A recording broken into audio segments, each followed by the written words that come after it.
that. Hope everyone can hear me.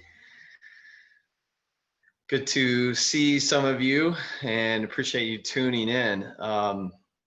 Today I'm going to talk about John Wooden and his pyramid of success. And we're going to also talk about how you can stay active, stay productive without facilities. So the first thing I need everyone to do, if you have an extra device, I need you to, or if you can minimize your screen, go ahead and Google John Wooden's pyramid of success. He was it should show up, like under images, should show up, all over the place. But he was a coach for the UCLA Bruins for many years, and he won 10 national championships out of 12 years, 7 in a row, had many undefeated seasons. And one of maybe the most impressive things that he did was win his first 2 national championships, just because he didn't have a lot of the great recruits that he ended up getting toward the end. He did it with players that worked hard and had enthusiasm, and some of the things that we're going to go through here in the next little bit. So if everyone has that pulled up, what I want you to do is think about each block as I go through this and rate yourself. So whatever your goals are, whatever you're trying to accomplish in life, whatever you're trying to do with your students, with your own game and in your own sport, I want you to think of each one of these blocks and be able to rate yourself on the 1 to 10 scale. So the first block in Coach Wooden's pyramid of success is industriousness. So industriousness is the most inspired, assiduous type of hard work. The great movies that you've ever seen, the sport movies that are your favorites, Hoosiers, Rudy, The Miracle, whatever it may be. There's always some scenes in there of real motivated, inspired type of hard work. And so that's industriousness. And so Coach Wooden put that in the cornerstone of his pyramid, because if you take out the cornerstones, the whole thing crumbles. So those are some of the most important blocks. He would talk about how there's no substitute for hard work whatsoever. There are no shortcuts, and that he'd say worthwhile things come from hard work and careful planning. And so I was fortunate enough, I got to spend time with got to work with the Korean girls national team. They would come to my academy down in Hilton Head about 4 months a year, and I would train these girls pretty much for a few hours a day, 4 or 5 days a week, for almost 4 months at a time. And they were undefeated in international competition for 3 years that whole time. Basically that was the deal, is they worked really hard, and we had really, really careful planning. So I planned out like down to the minute, the number of, swings, the number of drivers, the number of sand shots, the number of, times that they should do their routine, and just, the planning was the key. And obviously you have to be flexible in the planning, but so right now, if you would kind of rate yourself on that 1 to 10 scale, 10 being the hardest you've worked ever, let's just say in the past, 2-3 weeks. Industriousness, where are you on the 1 to 10 scale? So if you're working really hard and you're inspired, motivated, put a 9 or a 10. Or if you've just been letting opportunities go, you could think of it as a 0 or a 2 or 3, whatever it may be. But just kind of rate these in the back of your head, and I'll explain that at the end of why you're doing that. But so then on the other side of Coach Wooden's pyramid, on the other cornerstone, was his enthusiasm. And so he would always talk about how you had to have a joy in your heart. You had to really love what you were doing. You had to be enthusiastic about it, because if you weren't, no matter how hard you worked, without enthusiasm, you were just not going to maximize your potential. You weren't going to optimize yourself. So if you think of maybe someone who's someone who's ever had a job in a factory, or if you just pull the lever all day long, you can work really hard, put in a lot of hours, but if there's no enthusiasm, no joy to it, it's very easy to get burned out. You won't push yourself that extra mile or even that extra inch, and you won't get those results. So industriousness, and enthusiasm. Those are the main cornerstones. And like it says here on enthusiasm, I'm just looking at an old pyramid that I have of his, but he said, brushes off upon those with whom you come in contact with. And so, if you have a proper level of enthusiasm, it'll rub off on others. So, if you think about it, it is a choice in many ways.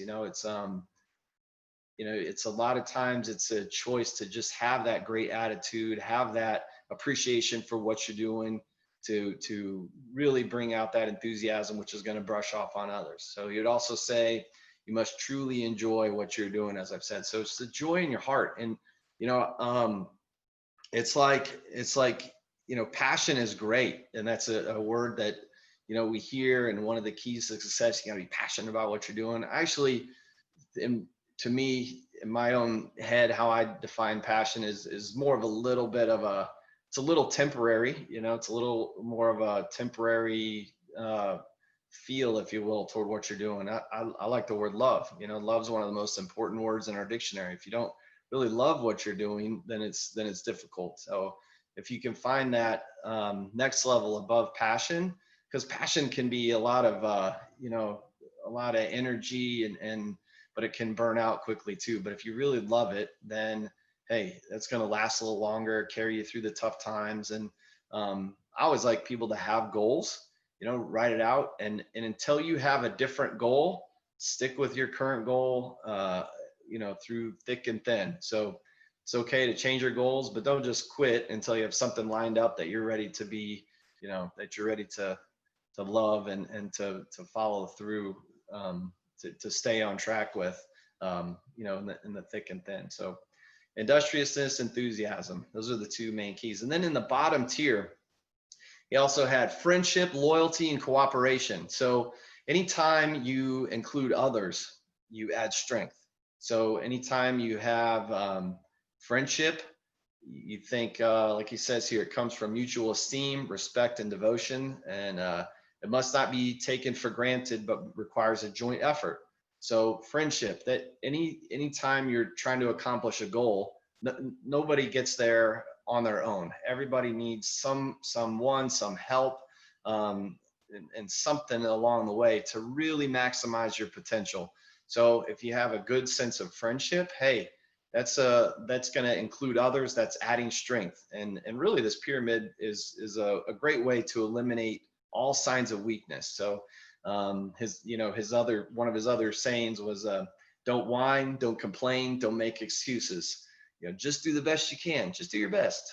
Do your best and forget the rest. Some of those types of sayings. But if you don't whine and you don't complain, that means that not many things bother you. And if things don't bother you, then that's a sign of strength. If things bother you and you're complaining about it and you're whining about it, then that would be a sign of weakness. Hey, instead of whining about it, what's the solution? So don't whine, don't complain, don't make excuses. Just do the best you can. He also had another set of threes: never lie, never cheat, never steal. And never lie, because then you don't have to remember a story. And really, the never cheat, never steal. If you're cheating, then you're not honest with yourself. And if you're not honest with yourself, you can't properly evaluate yourself. So if you're like, whatever, if you cheat in your head, or you're just not honest with yourself, then it's hard to go home and say, yeah, I really need to work on this. But if you're, make a clear evaluation, then you can identify areas you need to improve, and that can help you a whole lot. So including others, again, it's all to do with adding strength, eliminating weakness, and that's where friendship, loyalty, and cooperation come in. And so if you didn't already before on enthusiasm, I think I forgot to have you rate it, but rate yourself on enthusiasm. Just be honest with yourself. You know what? Well, I could be a little more enthusiastic. Now it's all about the appropriate amount of enthusiasm. There was a movie with, I believe it was Jim Carrey in The Mask, where he was just super enthusiastic. So that would probably be, you wouldn't give yourself a 10 out of 10 because it's almost like too much enthusiasm. So are you at the right level of enthusiasm to be where you need to be to optimize your potential? So rate that. And then here we are on friendship. Rate yourself on the 1 to 10 scale on friendship. Hey, have I been a good friend? because it does, it takes effort. It's two-sided, and it takes effort from both sides. If it's just one-sided, that's just someone being a nice person. But to have true friendship, it's an art to develop friendship. So that's the key. Then moving on, loyalty to yourself and to all those depending upon you. Keep your self-respect. So think about who you need to be loyal to accomplish your goals. Again, rated on the 1 to 10 scale. So if you are, being loyal to your coaches, or are you, hey, my coach, man, he blah, blah, blah, or, your student, like, man, if I could just get this guy to listen better, just be loyal, that at the end of the day, it just is better to just recognize the loyalty that you need to have. And again, it's adding strength. Anytime you add strength, you're going to end up doing better. So, loyalty. So again, kind of rate yourself, be honest real quick, rate yourself on loyalty. Have I been loyal to my goals or whatever it is, loyal to the people that are helping me get there? Okay. Yeah. You know what? Yeah, I've been 10 out of 10, or you know what? Okay, I got to be honest. I got to get a little better and just really solidify that and do what you need to do. And then moving on, cooperation is another block in the bottom tier. So cooperation, he talks about with all levels of your coworkers or your teammates, listen if you want to be heard, be interested in finding the best way, not in having your own way. So I have an 8-year-old right now that, I've actually gone through the pyramid with him, and cooperation is one of his big blocks. He works really hard. He's super enthusiastic, but he loves to have it his way, as many 8-year-olds do. But so hopefully as we get older, we figure out that the proper amount of cooperation in all aspects, figuring out the best way, not having your way, is going to get us to where we want to be.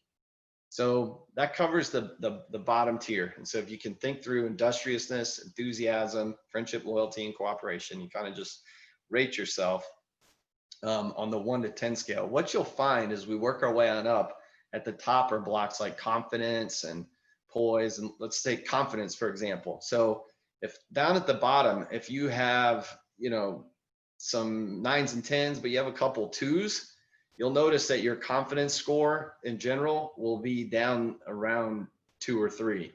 It's hard to, you'll figure that it'll kind of all fit together here in just a little bit. So, and it all relates to the blocks up above as we go. So moving up into the next tier, you love to see self-control. So he wanted you to practice self-discipline and keep your emotions under control, and recognize that good judgment and common sense are essential. So with self-control, I like to tell my players that the sign of weakness is when your emotions are controlling you. But if you're in control of your emotions, that's a sign of strength, and you're going to end up doing better. So we don't hit a bad shot and think, oh man, that's just, end of the world. I'm a bad person, whatever. My friends aren't going to like me. It's just, we want to, because then we're going to walk into the next shot down, and that's just going to be a downward spiral. But as soon as you hit a bad shot, I love to teach a growth mindset where you're just thinking about nothing of how can I learn and improve from this past shot? How can I be really determined to learn and improve? So the ball went to the right. That's all that happened. A ball went to the right. So maybe the club face was open. Maybe in tennis, the racket was, whatever, pointed to the right. Baseball, whatever the sport may be, if it's just a ball or something just went off to the right, see things really clearly, but then be real determined to improve. So it's okay to be determined to improve rather than being critical and judgmental. So someone with poor self-control is critical, judgmental. They're just in a very fixed mindset. But if you're in a growth mindset, hey, now you're going to control your emotions instead of letting your emotions control you. And so for you perfectionists out there, if you can kind of reframe for the perfectionists that let's say lose their temper a little bit or a lot of it, if you can reframe that, the concept of self-control and being in control of your emotions as a strength, rather than, if you think of like losing your temper as a weakness, then, oh, hey, that's something now that we can tap into. We can tap into this concept of self-control as a strength. So, again, it's along the lines too of perfectionism. We have to have self-control there, because we need to control our acceptance of bad shots or bad performances. You have to be, if you are a perfectionist, be perfect in accepting that no one is going to just be perfect on every single shot every single time. We have to be good at accepting those things so that we can be perfect and learning from them, or at least striving for perfection is how I like for you to do it. It's okay to strive for perfection, but accept the fact that we're never going to get there. Be perfect in that manner. So it's just a little different reframe on that. But self-control, so that's the key. So rate yourself, 1 to 10. How are you doing with self-control? 10, hey, I'm controlling my emotions. It's like I had the opportunity to spend some time around Tiger Woods. My boss taught him from 06 to 09 when I worked for his coach for those years.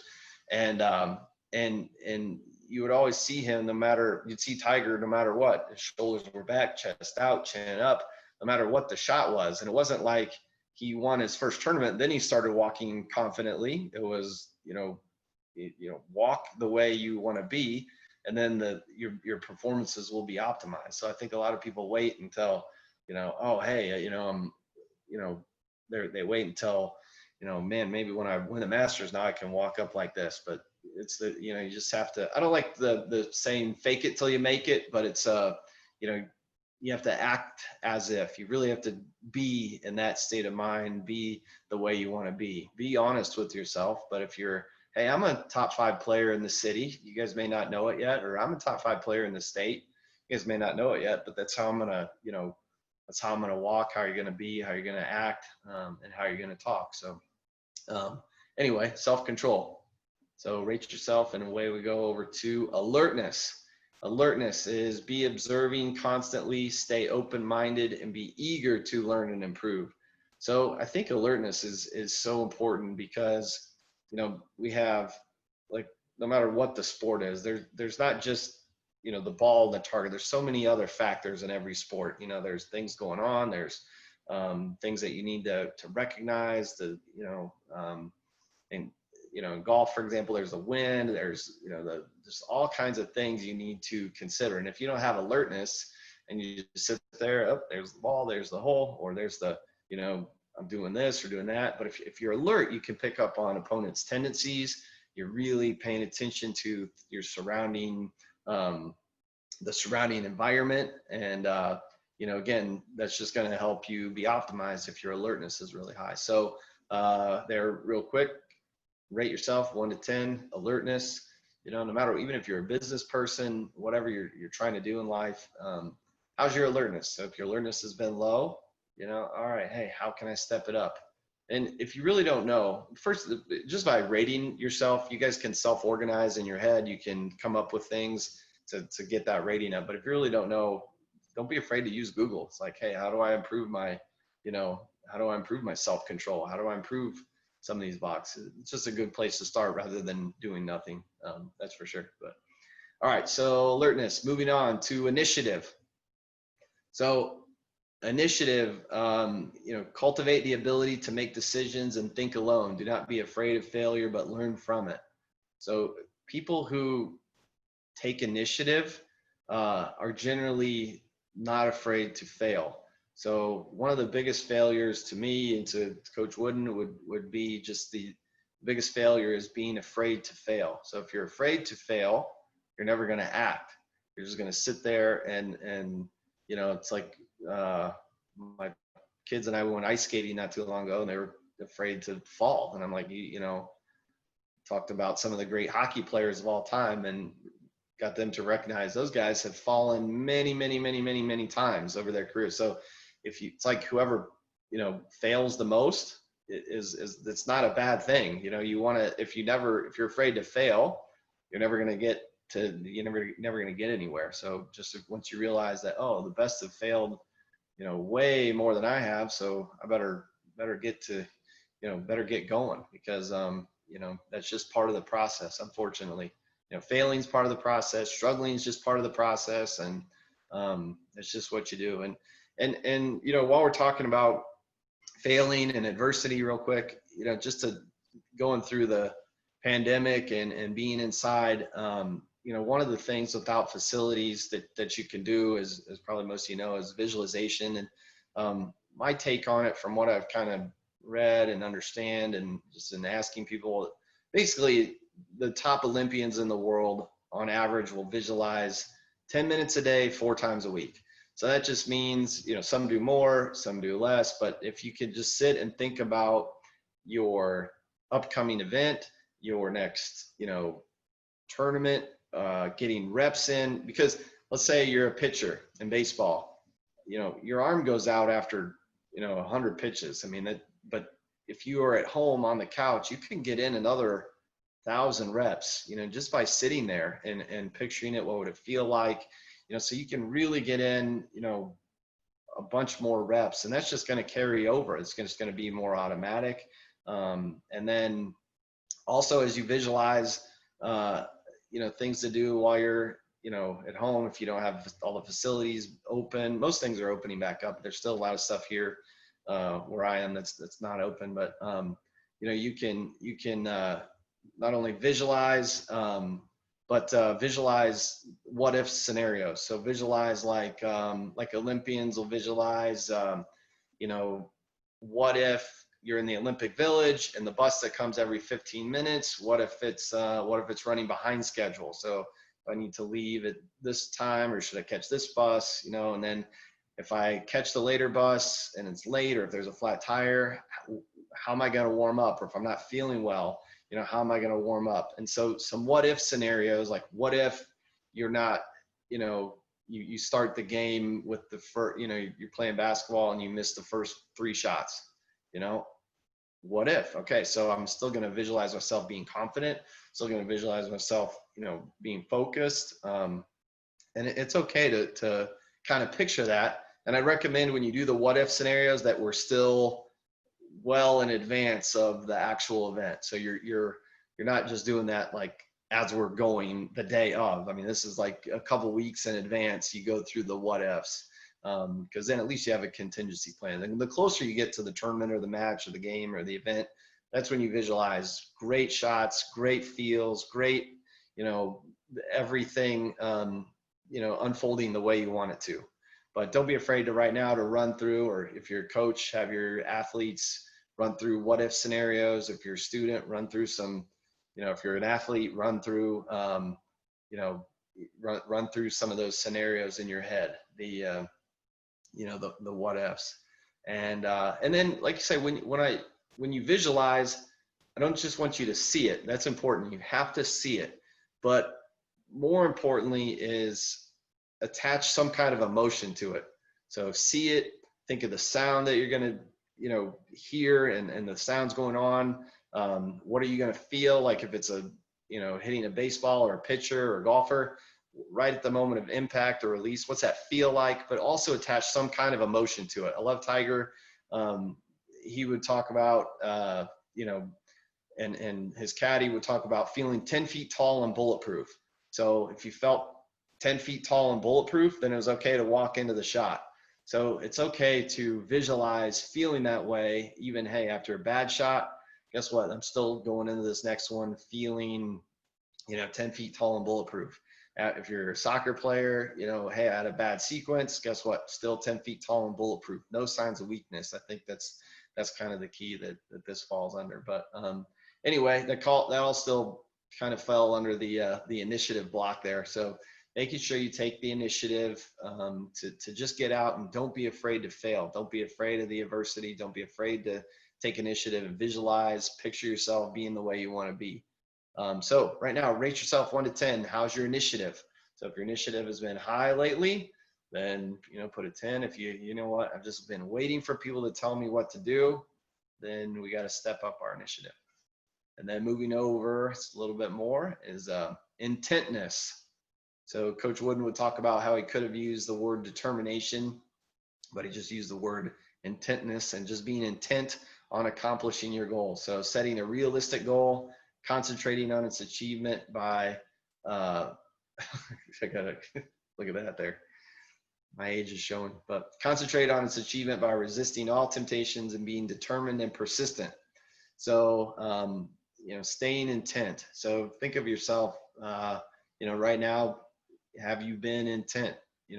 And the whole thing is, make sure you have a goal. If, I've read some books about, hey, you don't want to have any goals, just keep going, do what I know that works for some people. I like to have it, I'd like for you to have it written down, at least try that if you've never done that.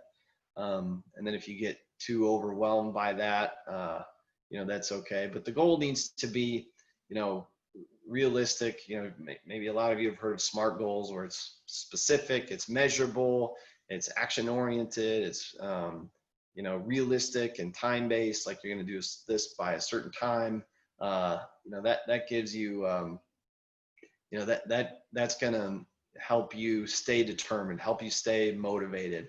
So think of your intentness and your determination, and go ahead and rate that, how you've been lately. Now, moving on up, condition. So you talk about being not only physically conditioned, but being mentally and morally conditioned. And so I would take my players, and we'd go to the gym, and I still do. I make sure to just check on their physical conditioning, but more importantly, or just as importantly, I'd say, is mental and moral conditioning. Because mentally, if you're not conditioned, you're gonna fall behind. You're not gonna be where you want to be. And to be mentally conditioned, that's where you're already coming up with these plans. You're already getting the reps in your head, and you're picturing some of these what if scenarios. You're coming up with contingency plans. You're committing to a certain type of focus. And that kind of brings me to something that if you can, real quick, maybe pull out your device or pencil and paper. I want you to write 7 to 10 words that describe the ultimate you. So maybe it's your students that you would like for them to be, or even as a coach, write 7 to 10 words that describe you as how you want to be. So for, to be the best version of yourself, is it in the arena, let's say, is it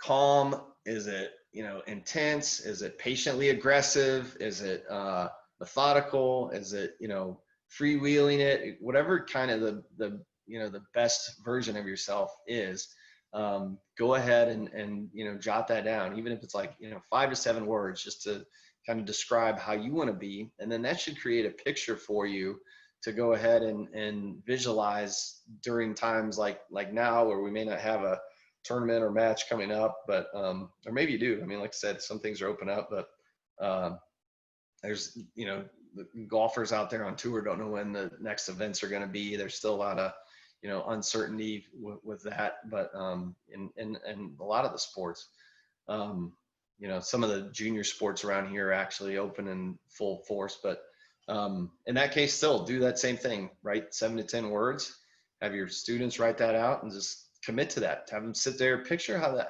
look, guys, hey, picture yourself being like this today.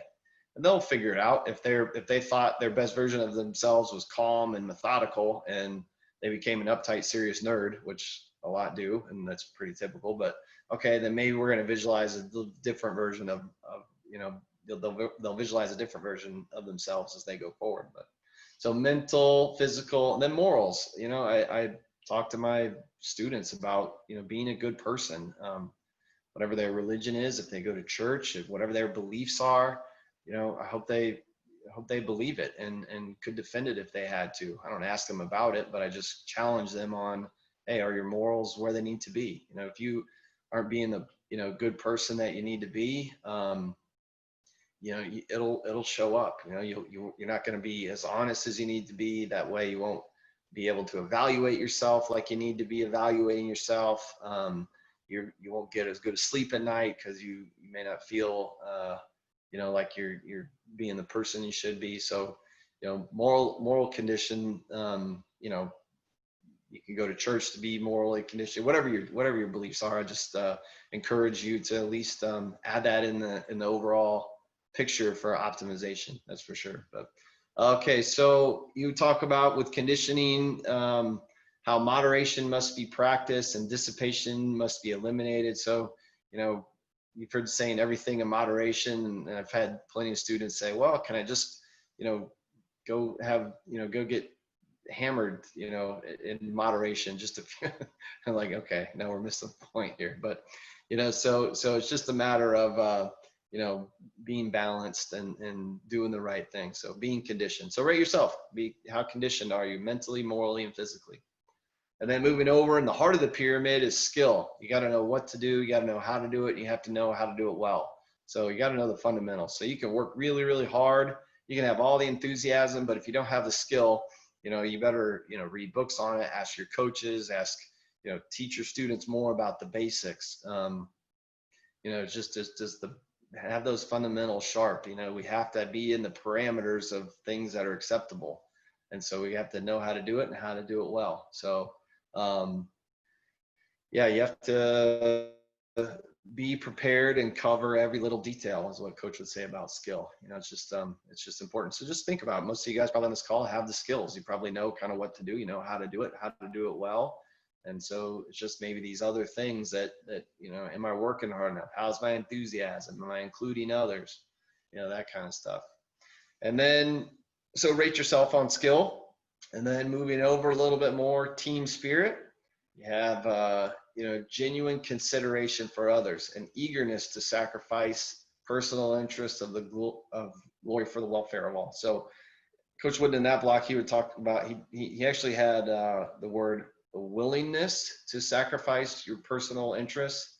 He had, so if you're willing to do it, then that says kind of, okay, I'm willing to do it, willing to sacrifice, you know, my position so the team can do better. But he changed that after a while to the word eagerness. You know, it was like 10 years went by and he kind of thought, you know, the word eagerness would fit in there a little better. So an eagerness to sacrifice your personal interests for the welfare of all. So just little things like that, you know, are you eager to, you know, really be a team player? Because if you are, that's where great things can happen. Otherwise, we're just not going to be as successful, you know, just, and that's based on Coach Wooden's definition of success. And I, you know, 20 years ago would see something like this and I'd, you know, really kind of try to find holes in it and think, you know, you know, this is the one thing I really, me personally, I couldn't find a lot of holes in. I tried to think of different definitions of success from the one that he has, which is at the top of the pyramid. But, you know, this one's pretty good. And so just talking about that real quick, you know, I would like for everyone here on the call, if you had your own definition of success, that would be fantastic. If you don't, then use Coach Wooden's because it's pretty good. You know, Webster's dictionary, for example, would talk about success as someone who's accumulated a lot of material things and, you know, money, prestige, things like that. And that's kind of in their definition. But you know, if you think of a single mother that's you know, had some hard times but still raised a family, put food on the table, and you know fought through those hardships, that's a success to me. But that's maybe not in, you know, Webster's dictionary unless they've changed the definition in the past years. But so Coach Wooden came up with success for his definition of success. He came up with success as peace of mind, which is a direct result of self-satisfaction and knowing you did your best to become the best that you are capable of becoming. So it sounds like a big, you know, mouthful a little bit, but the first part of that definition is peace of mind. And if you can't go to sleep at night without peace of mind, where your mind's just always racing night after night, day after day, you know, that's tough. So that was his first thing, is success is peace of mind. That comes from, it says peace of mind that's a result from knowing you did your best, to keep it a little more simple. So peace of mind that's a direct result of knowing that you did your best. That's kind of his you know, his definition. But if you really read it, there's a little more to it, just to kind of cover all the holes. But you know, if you go to bed each day and you have peace of mind knowing that, you know what, I did my best to become the best that I could be, then you'll go as far as you can. So that was at least his definition of success. And it wasn't about winning. You know, I actually had the chance to sit with him before he passed away, and we were talking. You know, we were at dinner at his sister's, or at his daughter's house, and I was asking him about how he never talked about winning. And I was like, I know you guys really didn't, you know, focus on winning. And before I could even finish the question, he's like, no, listen.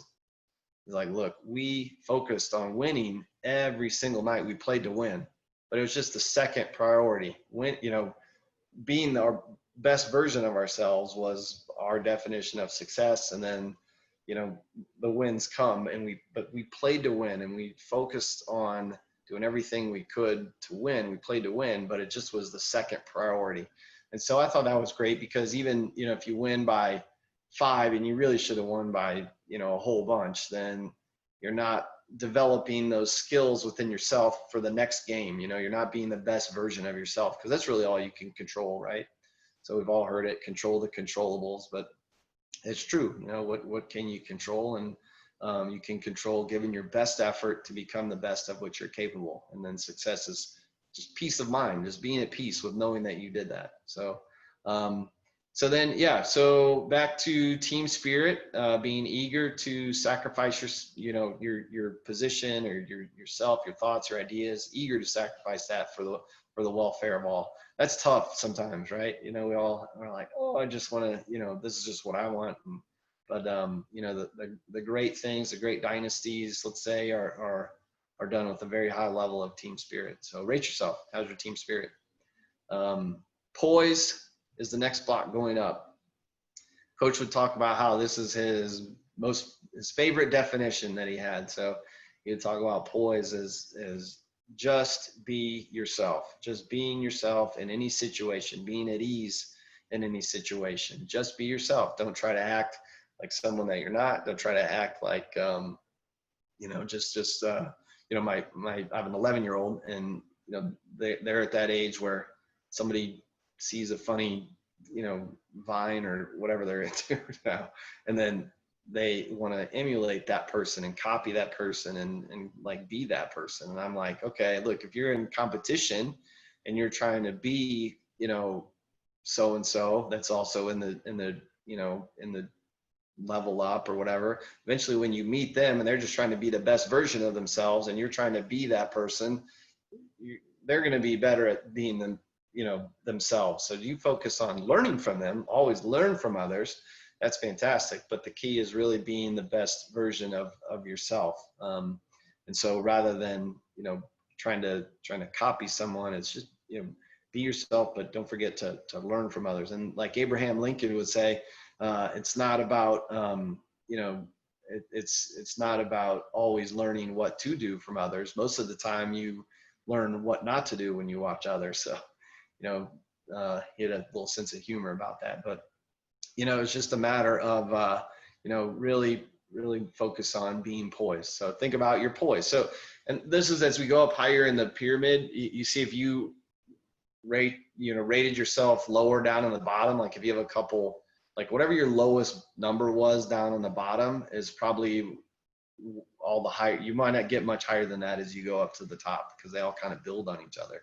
And especially the block over from that is confidence. So same thing. It's like if you rated yourself real low in industriousness, you know, you're not working hard at all. Well, you didn't earn that confidence. So if your industriousness is a 2, you know, you're not working hard, your confidence is probably going to be about a 2. So no matter how much you visualize and you want to be confident, if you don't earn that right, if you don't, you know, really focus on that hard work, you didn't earn the right to be confident. You know, you know, confidence is something that he says that you have respect without fear. It may come from being prepared and keeping all things in proper perspective. So if you're like, oh my gosh, this is the US Open. Oh my gosh, this is the NBA Finals. Well, maybe that's not proper perspective. I mean, just keep things in, you know, proper perspective. Hey, at the end of the day, we're still an opportunity to do my best. I'm going to have more butterflies, more, you know, being more excited than, you know, than other situations. But guess what? The best feel those same butterflies and they say, watch out, here I come. So it's a matter of, you know, no matter how excited you are, I don't even like the word nervous. It's like the same feeling, but the greats define that as excited, whereas others define that as being nervous. It's a little negative connotation, but if you can reword that as excited, then you're like, hey, I'm excited. And I know that if I feel like this, it means I'm in contention. That's a great thing. If I'm losing by 40, I don't feel like this, I'm not in contention. So I like you to look forward to, you know, being excited, feeling that adrenaline, and knowing that no matter how excited, how much adrenaline you have, you can still hit that next shot with bravery. You can still hit that next, you can still shoot the next shot or throw the next pitch with authority. You can still, you know, give your best effort to give it, you know, hit your next serve with assertiveness. So no matter how you feel, you know, you can just recognize that as what it is, as a, you know, feeling, as a thought, and like, you know, recognizing, hey, that's a good thing. It means I'm in contention. That's how probably the others are feeling too. And still know that, hey, I can give it my full effort. So anyway, under confidence, just like I said, know that you need to keep things in proper perspective, and you need to earn it. So if your number's below or low, confidence is probably going to be low. If you are at like an 8 out of 10 on confidence, then you can visualize, take deep breaths, better body language. That's all going to raise that confidence up, you know, a number or two. But if you're at a 2 out of 10, you may go up to a 4, but it's not like you could just expect to be super confident if you haven't earned it. So always keep that in mind. I get players that, you know, come to me about, you know, come see me about confidence. they're very honest. They're like, they're not doing any extra work outside of practice. They're just, you know, not, you know, even working that hard at practice, but yet they want to be confident as can be in the game. And it's like, well, the reality is like you got to earn it. So rate yourself on confidence, and you'll see a correlation between that number and the ones down below. That's for sure. And then as you move on up, competitive greatness. You know, if you have all the blocks below, the competitive greatness is being at your best when your best is needed. And someone who really enjoys a difficult challenge. You know, really enjoy it. Nobody likes to play a game where you win by 40, or at least, you know, I'm sure there's a situation. There's always some kind of outlier there, but in general, you like to be in a game where everyone is, you know, close, where you really need to bring out your best to win, and that's the enjoyment of the challenge. So you know, that's kind of the top of the pyramid. And again, it's the whole goal of all these things is to have success. And so if you don't know what success is, I recommend Coach Wooden's definition. Again, peace of mind, which is a direct result. So it's what results from self-satisfaction and knowing you did your best to become the best that you're capable of becoming. But anyway, so I hope, you know, that's the pyramid. And along the sides, he does have these mortar blocks keeping the things together. So on the right side is sincerity, you know, honesty, reliability, integrity. So that's just about being a good person. You know, reliability just, you know, creates respect. You know, you just want to, it's like being on time. You know, that's a good one. It creates respect. You know, it's like, you know, and then on the other side, ambition, adaptability, resourcefulness, and fight. You got to have that determined effort. You know, being resourceful. You know, trying to figure out, you know, ways to come up with ideas. You know, being resourceful. Adaptability.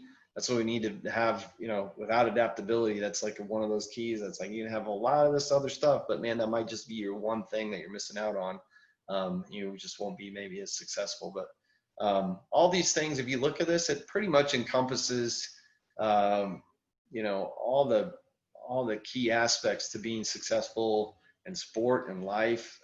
With that definition, there are other words, of course, that you need, but they're kind of adjectives to things in here. If you really, you know, get to know it, maybe you can make your own one day. I mean, he took a ladder of achievement that somebody did, but he didn't want to use the ladder where you do this, you do this, you do this, you get here. So he made his pyramid. So I challenge all you guys to, you know, maybe improve upon that, which I thought about it for a long time, and it's pretty solid to me the way it is. But so at this point, I will take, let me see if I can figure out the questions here. And go under chat. Okay, so we have, looks like, okay. Oh, look at someone here just mentioned that they, yeah, fire in the questions under the chat if you can. I included the pyramid in my doctoral dissertation along with info from Pat Summit. You know, definite doesn't. Yeah, fantastic. That's cool. You know, it's you know, you see the results. You know, it's kind of like, you know, and just so you guys know, I taught this for a while to a bunch of 7th and 8th graders. And I just started teaching it in very simple terms. Instead of the word industriousness, call it hard work, have them rate themselves. At the end of the year, when I asked those guys, and I had one kid who ended up being the #1 junior in the world as a golfer. He was really good, and a bunch of other All-Americans. At the end of the year, when I asked them, what was the favorite thing that I taught you? And at the time, I was just really a technical instructor, and you know, I was thinking it was going to be the wrist angle or the, you know, some other motion. And they said the best thing I taught them was the pyramid of success. So ever since then, I've kind of, you know, really felt that, you know, it can actually, you know, change people's lives in a good way. So yeah. So can you give an example of a player had skill, lacked confidence, and how you help them build confidence? Yeah, I've had plenty, and we kind of just come up with the plan of how they're going to earn it, and then visualizing being the way they want to be. So the first step is, you know, are you working hard? So are you really maximizing the effort in practice? I've done, I would say maybe many times, but how have I taken a player from you know, not a lot of you know, confidence, maybe someone who's confident at the state level, but to get to that national level, it's like, okay, that's another level of confidence. Well, it's also another level of work. So if you really are dialed in on your plan and you really are just kind of instead of showing up each day and winging it, like I've never seen, you know, the greats of the greats just step up and just kind of wing it. Like, I think I'll just kind of like, yeah, maybe I'll do a little this today or a little that. But if you actually like think through and have a great plan, you know, it's like a great business. You know, think of some of the great businesses in the world. Um, if you don't have a business plan and you don't know how much you have in inventory, you're just kind of like, yeah, maybe need some more of this or some more of that. I don't know. What do you think? Yeah, that's not going to create the results that maybe you could create. So once you've earned that, then it's, you know, really visualizing and picturing, imagining, you know, your what's inside, how you're going to feel at your next competition, how you're going to, you know, how confident you're going to be. And then if this happens, if that happens, how are you going to respond? And knowing that, you know what, even if you're not confident, even if you feel scared, that's okay, that you can still hit that shot or execute with authority, with assertiveness. So, because that's a key. Nobody is confident 100% of the time, you know, plain and simple. So if you understand that, then it's like, okay, I don't have to be confident to hit a good shot. You know, I can be, you know, in a mindset of, you know, wow, that's weird. I feel different than I expected, but I'm still going to be brave in this situation. I'm still going to, you know, like the little kid, when you're a little kid, you know, if you know, maybe kids think that there's a monster under the bed or, you know, whatever. And so you're like, you know, hey, you know, you can, over time, you can become brave even when you're scared, and you can do things with bravery. You can do things, you know, no matter how you feel. So yeah, that's kind of the main keys that I go with there. Okay, let's see. Best book for coach for 11 under hockey player to go through together. Yeah, good question. You know, I like, obviously we talk about John Wooden. He's got a great book, just a lifetime of observations. It's just Wooden, lifetime of observations. I know it's a basketball book. I don't know a whole lot of hockey books. I'm trying to think, but I think that applies to all sports. I mean, I've used this Wooden pyramid for, you know, all kinds of different sports. And that lifetime of, it's actually called Lifetime of Observations and Reflections on and off the court. They're real short paragraph stories. Each chapter is like a page. And those will have something that will apply to 11-year-olds for sure. I've done that with, you know, just the bits of wisdom about just being the best version of yourself and the best, you know, just have it just being focused on, you know, eliminating signs of weakness is a key there.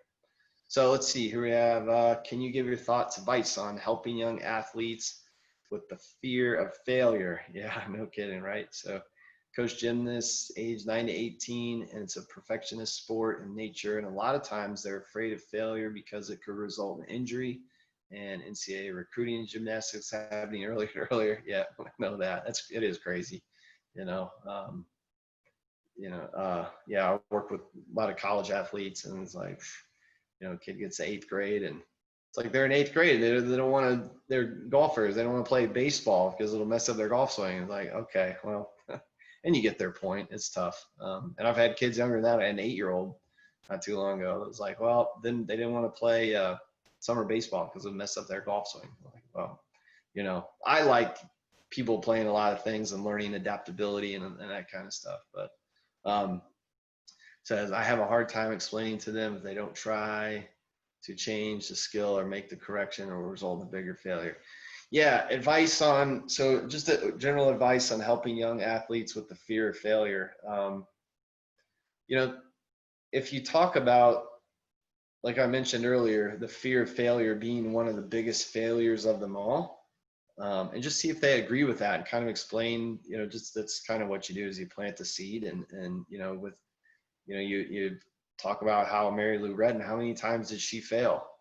Okay, did she fail more than you? Yeah, because she just had more reps. So then we got to get the reps in, and we got to, you know, so rationalize with them, talk to them, educate them about it, and see themselves, you know, have them picture themselves with no fear, without, you know, not only seeing them do the routine or the whatever it may be, not only picturing themselves doing it, what it would feel like, what it would sound like, but also really make sure to attach an emotion to it where, hey, you're, you know, not only are you doing it at this speed, but can you picture yourself doing it at this speed, feeling 10 feet tall and bulletproof?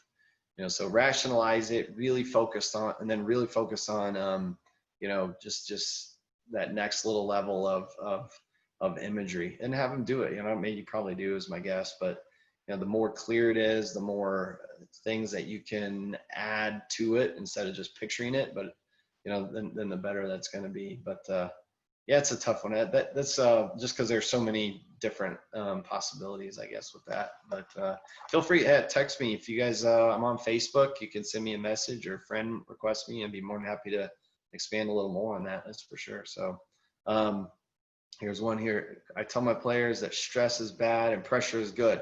Yeah, any way you can communicate to your players about emotions they're going to feel, what they're going through, how they're going to, you know, what they can experience, what they can expect, different ways to reframe it, then absolutely. You know, the one saying, you know, it's a little, whatever, you know, the saying of you want to be so nervous that you can't even spit, you know, that's not a bad one, because then it means you're in contention. It's maybe a little descriptive, I guess, but you know, if you want to be so nervous you can't even swallow, you know, that just means that you know, hey, you're in the hunt, you know. So if you can explain the difference and frame it as being excited instead of nervous, and hey, everyone's going to feel that way, and no matter how you feel, even if you're not confident, you can still, you know, be brave. You know, think of the great, you know, situations in life of people who are really scared and this situation or that situation in battles or whatever, but they still did something with bravery.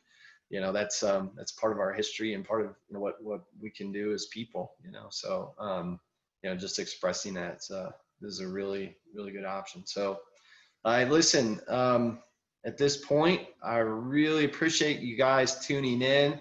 Thank you to SDUIS. Thank you to Dr. Bersari, Vanessa, the team, everyone. I really appreciate this opportunity. I hope you guys learned something and enjoyed that. I feel like you guys are all still on. Hopefully not many of you fell asleep. You know. So I appreciate it. And, you know, feel free to keep in touch. And we'll talk to you soon. Thank you. Thank you, Colby. Thank you.